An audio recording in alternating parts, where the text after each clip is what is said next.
नमस्कार बंधुरा BP food किचेने सबाइके स्वागत। आज आमी बानाबो दुटो डिम और पाउरुटी दिए एखाने नतून एकटा मजादार नास्तार रेसिपि।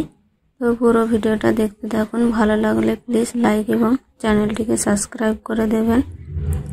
एखाने आमी नियेछि एकटा ग्रेटार साहाज्ये आमी एखाने दुटो सिद्ध डिम नियेछि। डिमगुलोके भालो करे ग्रेट करे नेब। আপনারা চাইলে হাতের সাহায্যেও কিন্তু ম্যাশ করে নিতে পারেন, কিন্তু গ্রেটারে করলে ভালো হয়, বড় টুকরো থাকে না।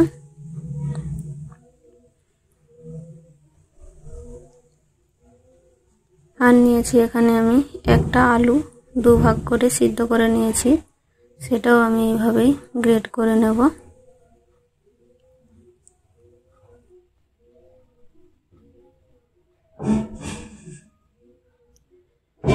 আমার গ্রেট করা হয়ে গিয়েছে। এবারে দিয়ে দিচ্ছি আমি স্বাদ মতো লবণ।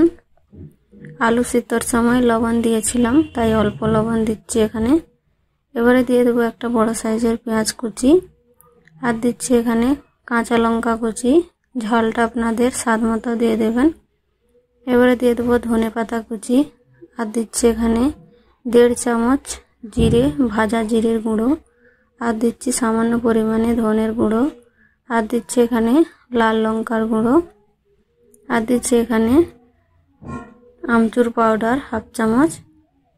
এবারে এখানে নিয়েছি আমি তিনটে ব্রেড নিয়েছি।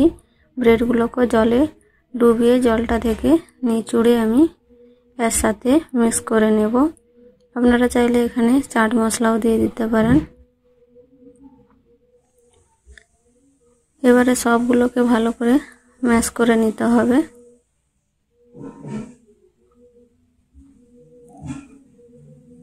ম্যাশ করা আমার হয়ে গিয়েছে। এখন এইরকম ভালো করে কিন্তু ম্যাশ করতে হবে।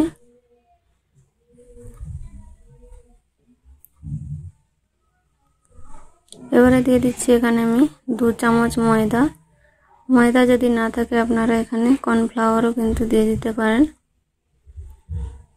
ময়দাটার সাথেও ভালো করে আমি এটাকে মিক্স করে নেব।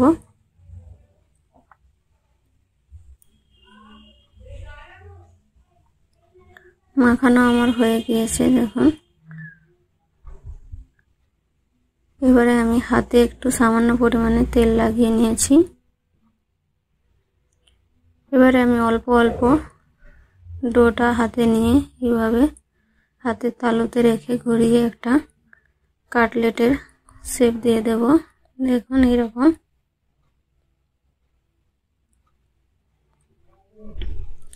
খুব সহজে কিন্তু এটা বানানো হয়ে যাবে, আর ঘরের জিনিস দিয়েই কিন্তু বানানো হয়ে যাবে। আপনারা অবশ্যই বাড়িতে একবার ট্রাই করে খাবেন, খেতে কিন্তু খুবই ভালো লাগে।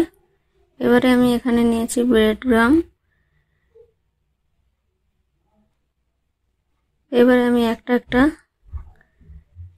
আলুর টিকি নিয়ে এইভাবে কিন্তু আমি ব্রেড ক্রাম্বের সাথে ভালো করে মিক্স করে নেব।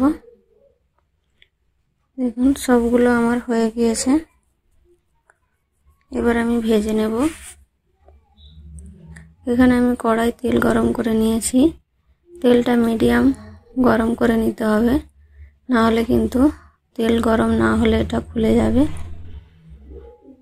তেলটা ভালো করে গরম করে নিয়ে মিডিয়াম রেখে এবারে আমি আলুর টিকিগুলো সবগুলো দিয়ে দিয়েছি। দেখুন এবারে এক পাশটাও হতে দেব। হওয়ার পর আমি এক পাশটা উল্টে দিচ্ছি।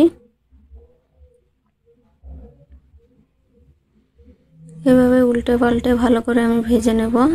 দেখুন উপর থেকে তেলের উপরে কিন্তু এগুলো ভেসে উঠেছে। ভাজা আমার হয়ে গিয়েছে, কালারও কত সুন্দর এসেছে দেখুন। এবারে আমি এগুলোকে উঠিয়ে নেব। খেতে কিন্তু খুবই মুচমুচে হয়, আপনারা বাড়িতে অবশ্যই একবার ট্রাই করবেন। দেখুন বাকি যেগুলো ছিল সেগুলো না আমার ভাজা হয়ে গিয়েছে, উঠিয়ে নিচ্ছি।